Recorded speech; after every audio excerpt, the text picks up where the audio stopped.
এই মুহূর্তে দেখছেন সেই দ্বীপ, যেই দ্বীপ মানুষের আবেগ নিয়ে খেলছিল, সেই দ্বীপের ছবি।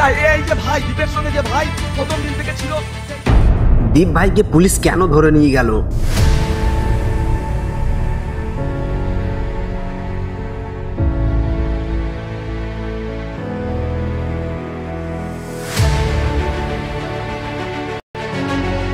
হ্যালো বন্ধুরা, আমি বাবুসোনা, আপনারা দেখছেন গ্রুপ টিভি 807 ইউটিউব চ্যানেল। তোমরা তো সকলেই জানো দীপ নামে একটি ছেলে দণ্ডি কেটে আদিযোগী যাচ্ছে। আদিযোগী যাওয়ার পথে একটি আশ্রমে সে বিশ্রাম নেয়, আর সেই আশ্রমে ঘটে যায় বড়সড় ব্যাপার। দীপদাকে পুলিশ আটক করলো। দীপদা খাচ্ছে মদ গাঁজা, এর পেছনে কার কার হাত আছে? দীপদা আসলে দোষ করেছে কি করেনি? দীপদা আসলে দোষী না নির্দোষ? নিউজ চ্যানেল কিভাবে খবর পেল?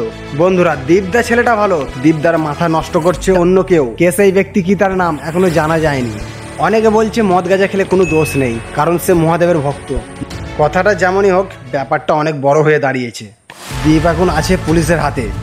পাবলিকের ডিমান্ড কিন্তু সত্যি, দীপদা ভালো, দীপদা খারাপ না, কারণ দীপদাকে খারাপ করার চেষ্টা হচ্ছে। দীপদাকে ঘিরে অনেক বড় এটা চাঞ্চল্য সৃষ্টি করেছে। এটা দেখা যাক কত দূর এসে পৌঁছায়। এই ঘটনাটির শেষ দেখব।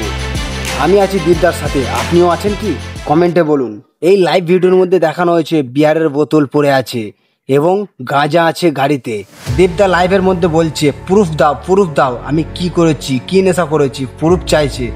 লাইভের মধ্যে প্রুফ দেখানো হয়েছে একটি ভিডিও ক্লিপ, আর বিয়ারের বোতল পরে থাকতে দেখা গিয়েছে। আর একটা জিনিস, প্রতিটা মানুষের ডিমান্ড, দীপদা পাবলিক প্লেসে মদ গাঁজা খায়নি, খেয়েছে অন্য জায়গায় একটা নিরিবিলি স্থানে। বেশিরভাগ লোক বলছে দীপদা কোনো পাপ করেনি, ডাকাতি করেনি, চুরি করেনি, করেছে একটুখানি নেশা। এই ভিডিওটা শেয়ার করার ছড়িয়ে দাও। দীপদা খারাপ না, দীপের সাথে আমরা সকলে আছি, আপনিও আছেন তো? আমার এই ভিডিওটা বানানো একটাই উদ্দেশ্য, দীপ ভাইকে অনেকজন খারাপ কথা বলছে, অনেকজন গালাগালি করছে, দীপ ভাই কিন্তু খারাপ না। এই ভিডিওটা পুরো দেখেছো যখন, একটা শেয়ার করে দাও, দীপের ভালো হবে। এবং দীপ ভাই সত্যি ভীষণ ভালো, আমি পাশে আছি দীপ ভাইয়ের।